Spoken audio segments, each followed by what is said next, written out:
Welcome to the Mile High Hoops podcast. I am Jake Shapiro, and today I'm going to tell you why the Nuggets should not trade for Jimmy Butler and why it does not make sense for the team. Make sure you like and subscribe to our YouTube page, Denver Sports, on YouTube.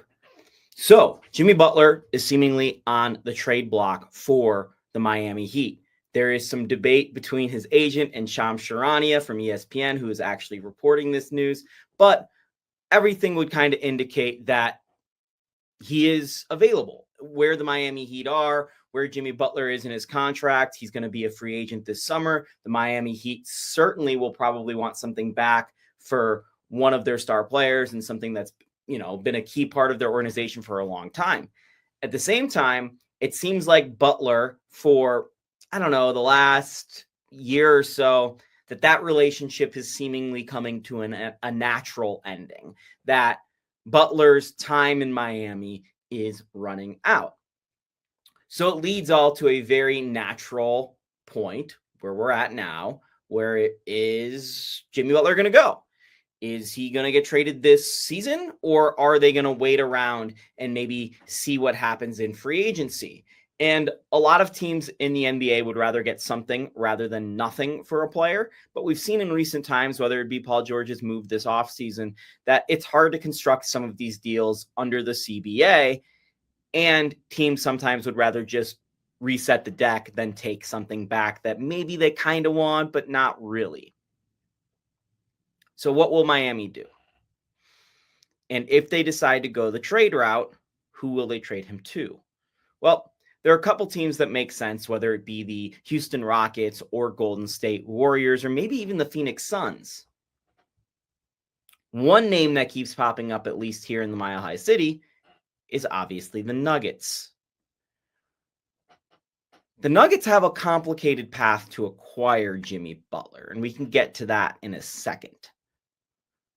But why would the Nuggets even want Jimmy Butler is an interesting question to begin with before you even explore the path. Well, let me just say this bluntly. Jimmy, even at year 14 in his NBA career as a 35-year-old, he is still one of the top 25 players in the league by estimated box plus minus. Some of the fancy metrics explain that Butler is still one of the better players in the league. Well, there are other metrics that say Jimmy is, kind of hitting the end here and is not maybe the same player he was just a couple years ago when we saw him in the finals, let alone that player that we saw in Chicago, Minnesota, and Philadelphia for that stretch. And I guess that first Heat run with the famous picture of him carrying way too much weight of that team on his back. But again, this is a guy who this decade has carried his organization to two finals appearances that maybe probably they didn't deserve to be in because of the rest of that team. A lot of credit should go to Butler and Eric Spoelstra. So it would make sense, given the cachet and what we remember of Jimmy Butler, that fans would want to see him paired up with Nikola Jokic. And there's actually no doubt about this part of it, which is Nikola Jokic, who has never had an all-star teammate or all-NBA or all-defensive teammate, only MVP in league history to do that, let alone 3-time. It would make sense that fans would want to pair Jokic with Butler, who would instantly be the best teammate he has ever had. Obviously, it goes back with Russell Westbrook and forth, but I think Butler's still at a better point than Westbrook is right now. So you're getting Butler closer to his all-time greatness than you are Westbrook, which you're just kind of getting the remnants of, right? And even then, you see the chemistry, you see the way Russ thinks about hoop. So you could construct something pretty good right there, right? That's the theory. And Butler's still a guy who's scoring 20 points a game in the league, which is really good, would be second best on the Nuggets this season behind Jokic, is better than what Jamal Murray is doing. He's a guy who plays pretty good defense, gets rebounds, throws assists, does everything you really want on a basketball court. And in addition, he's 6'7", has a lot of size. So why wouldn't you want Jimmy Butler? his point of attack defense, and his three-point shooting.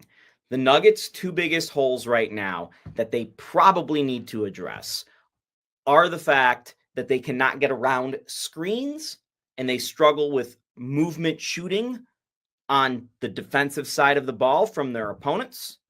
And on offense, they do not shoot enough threes. Butler's shot creation would be a welcome addition to the Nuggets, who really need another shot creator, especially with Jamal looking like he's maybe lost a half step or so. Add Butler's shot creation to what you have in Jokic, and you have some legitimate threats. The problem is it doesn't space the floor. Not quite enough. And additionally, and we'll talk about this in the pathway, there isn't really a way to trade for Butler without trading Michael Porter Jr., who is your biggest floor spacer, leaving the Denver Nuggets with a construction of players, which would be Butler, Murray, Jokic, Brown, and Gordon. So that shot creation skill by Butler would already be diminished by the fact that the Nuggets aren't giving him enough space to actually get to the rim, and he'll have to settle for mid-range jumpers, which, by the way, he shoots a lot of. So I don't think that really works, right? He doesn't add the thing the Nuggets need. And if the Nuggets are going to take a giant swing and shake up their core four and move on from Porter, it better be a pretty perfect guy. And while Butler still is a great player in the NBA for most of the time he's on the floor, he just doesn't suit the Nuggets' needs. The Nuggets need a guy who is between probably 6'1" and 6'5", who is a menace on defense, getting around screens and can play defense. They also likely need a guy who can shoot 5 to 8 threes a game. Butler this season is shooting 1.5. Butler's career high, which came back in Minnesota, was 4.5. And additionally, I read out that lineup to you of what the Nuggets lineup would be. Jimmy's kind of between a 2 and a 3 in that lineup, right? Between Brown and Gordon, he's kind of like a 2 or a 3. Jimmy hasn't seriously played the two-guard position since 2018, 2019. He barely plays small forward for the Miami Heat. He is pretty much a power forward. Now, if we were thinking about this trade a couple years ago when the Nuggets had Gary Harris before they had Aaron Gordon, I'd be telling you Butler's the perfect guy to slide in next to Jokic as, a do-it-all forward. And that's if you were able to keep Michael Porter Jr. But the Nuggets are in this weird spot because of the collective bargaining agreement and with Jimmy Butler's deal where they can only acquire him with a limited pathway, which is Michael Porter Jr. Aaron Gordon's contract, you're not going to be able to trade this year because of you just signed it. Jamal Murray is trade ineligible this year as well. You're not trading Jokic. And in the NBA, you need to match salaries in order to make deals when you're over the cap. Both these teams are over the cap. So that leaves one player that the Nuggets can trade to get Butler, which is Porter. So Porter in a first for a half year of Jimmy Butler. And then he walks. Do you really want that? Is that the move that, panic, just to set up maybe the season when in reality you have at least 4 or 5 more years of Nikola Jokic? I don't think that's the right way to conduct yourself if you're the Nuggets. And I know that punting on this season really shouldn't be an option, and I'm not suggesting it should be, but I'm also not suggesting, biting at your nose to spite your face, right?